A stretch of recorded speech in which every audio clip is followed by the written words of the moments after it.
Salve galera do canal do Medeiros, sejam muito bem-vindos a mais um vídeo aqui no YouTube, onde você já está acostumado, todos os dias falamos de Botafogo. Meu nome é Matheus Medeiros, peço a moral de você se inscrever aqui no canal, se você ainda não é inscrito, e também dar o like nesse vídeo que o YouTube distribui aí para outros irmãos de camisa botafoguenses. Vamos falar de reforços, né? Um assunto muito recorrente aqui no canal, onde eu estou cobrando muito para que o Botafogo não termine essa janela de transferências, faltam 18 dias para fechar a janela, sem ao menos contratar um ponta-direita. Na verdade, o ideal seriam dois. O Botafogo já precisava de um ponta e perdeu o Jefinho.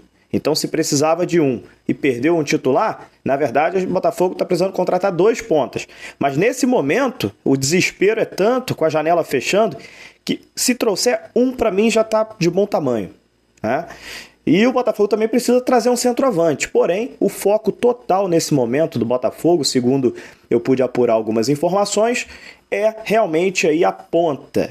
Seja um ponta direita ou um ponta esquerda, o Botafogo entende que o ponta que o Botafogo quer trazer é um ponta que sabe jogar dos dois lados, não tem essa de trazer um ponta que só sabe jogar pela direita. O Botafogo tem outro entendimento, o Botafogo entende que vai trazer um ponta que vai saber jogar nas duas. Esse é o entendimento da diretoria do Botafogo.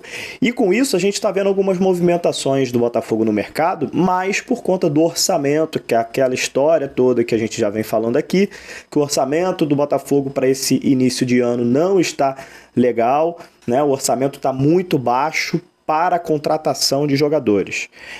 E aí a gente pode começar a falar de alguns motivos aqui para que isso esteja acontecendo.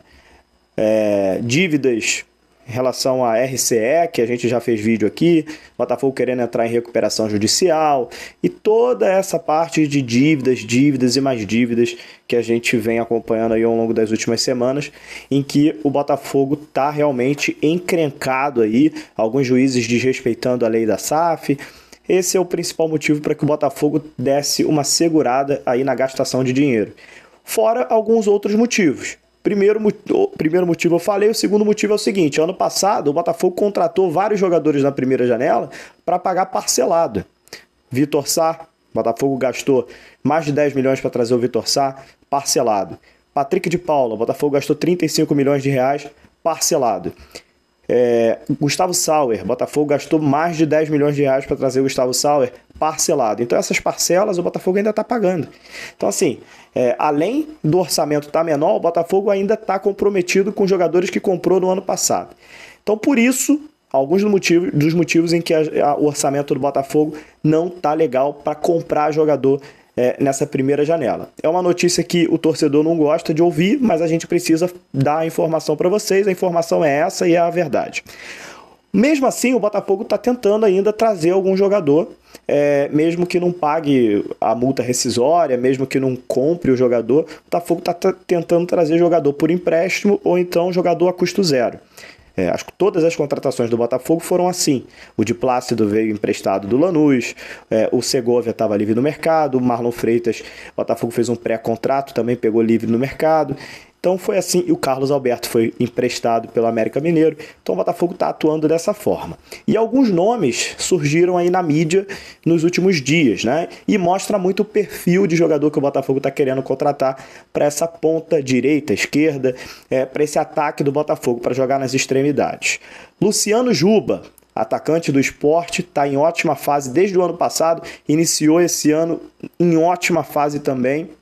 É um jogador que interessa muito ao Botafogo, mas o Botafogo está tentando brigar aí para que consiga trazer ele agora. O Sport já recusou uma proposta do Botafogo, que envolvia inclusive aí o Chay também, o Chay que está lá no Ceará. O Botafogo tentou envolver o Chay para que ele fosse para o Sport, e aí o Botafogo trazia agora o Luciano Juba. O Sport recusou essa proposta, só que o entendimento do Botafogo é o seguinte: não dá para gastar um dinheiro forte no Luciano Juba agora. Primeiro, que não tem orçamento. Segundo, o contrato do Luciano Juba acaba agora, no final do ano. Então, ele vai sair de graça do Sport.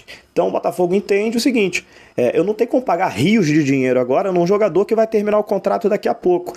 Daqui a pouco o Botafogo pode fazer com o Luciano Juba o que ele fez com o Marlon Freitas, por exemplo, né? Assinar um pré-contrato e o Luciano Juba vem para o Botafogo em 2024. Então, assim, o Botafogo tem esse entendimento em relação ao Luciano Juba, mas é um jogador que agrada muito a diretoria do Botafogo. O Botafogo está muito em cima dessa negociação aí com o Luciano Juba. Se o Sport resolver negociar, se o Sport afrouxar um pouquinho a situação, pode ser que o Luciano Juba ainda venha nessa janela, mas a situação é um pouco complicada, porque o Sport não quer liberar de jeito nenhum o Luciano Juba, que é destaque da equipe, né? Destaque mesmo da equipe. Então o Luciano Juba vai sair do Sport em algum momento, o Sport já admite isso, mas o Sport quer que ele fique o máximo possível jogando por lá, e aí tem a possibilidade dele jogar o ano inteiro no Sport e sair de graça no ano que vem. Tá? Outro jogador que o Botafogo começou a negociar, mas já vazou também a notícia, e o Botafogo tem muita concorrência, é o atacante Ademir, ex-América Mineiro, atualmente no Atlético Mineiro, no Galo. É um jogador muito bom, esse sim joga pela ponta direita, é um canhoto, características de velocidade, jogador habilidoso, que fez uma grande temporada na América Mineiro, mas no Galo ainda não aconteceu. Vem sendo reserva, não vem tendo tantas chances assim com o Kudê, e o Botafogo foi lá saber se o Galo topa o empréstimo, se o Galo aceita fazer a negociação nos moldes que o Botafogo está querendo, mas parece que deu uma complicada para o Botafogo, porque o Ademir recebeu uma proposta de um time da MLS, da Liga Americana, de 2,5 milhões de dólares. Então, se ele sair, o Galo vai dar preferência a quem está querendo comprar. Então, essa proposta chegando da MLS acabou deixando o Botafogo um pouco mais para trás nessa negociação com o Ademir. Então, o Botafogo ainda tenta, mas com um tom um pouco mais pessimista em relação a esse atacante do Galo. E o terceiro nome que o Botafogo também está aí tentando negociar foi o Marcos Paulo, atacante do São Paulo, que saiu uma notícia dele agora nos últimos dias, que ele poderia estar de saída do São Paulo, ele que pertence ao Atlético de Madrid, está emprestado ao São Paulo. E ele não vem tendo chances com o Rogério Ceni, e rolou uma briga enorme do Marcos Paulo com o Rogério Ceni nos últimos dias. Inclusive, o Marcos Paulo postando nas redes sociais sua insatisfação com o Rogério Ceni, treinador do São Paulo. E aí o clima piorou demais quando o Rogério Ceni deu um esporro na frente de todo o elenco no Marcos Paulo por conta dessa postagem no Instagram, no stories do Instagram. Então o clima ficou muito ruim para o Marcos Paulo lá no São Paulo, e o Atlético de Madrid, se o Marcos Paulo quiser, o Atlético de Madrid pode encerrar o empréstimo do Marcos Paulo com o São Paulo e emprestar ele para outro clube brasileiro. Então o Botafogo foi lá saber como é que está essa situação do Marcos Paulo, e dependendo aí do que for acontecer nos próximos dias, o Botafogo pode avançar para tentar a contratação desse ponta, desse atacante Marcos Paulo, que é ex-Fluminense, já jogou aqui no Rio de Janeiro e está lá no São Paulo com essa brigalhada toda aí com o Rogério Ceni. Fato é, cara, a gente precisa sim de pontas.